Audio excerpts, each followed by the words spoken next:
जय हिंद। मी सर्पमित्र शिवप्रसाद पवार। आज या ठिकाणी जो माझ्या हातात साप आहे तो गांडूळ आहे। या सापाविषयी एक मोठा गैरसमज की हा साप 6 महिने ह्या तोंडाने व 6 महिने ह्या तोंडाने चालतो, हे सगळं चुकीचं आहे।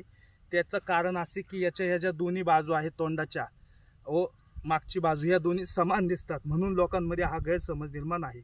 व अजून एक अफवा आहे की हा पूर्ण विषारी आहे, हा चावल्यानंतर माणूस 6 महिने सडतो आणि मरण पावतो, पण हे देखील एक थोतांड आहे, चूक आहे।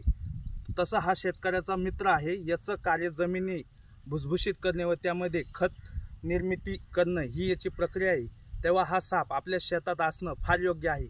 म्हणून आज या ठिकाणी मी माझे गुरुवर्य मान्य श्री अशोकराव भोसले सर यांच्या शेतामध्ये हा साप ची मुक्तता करीत आहे।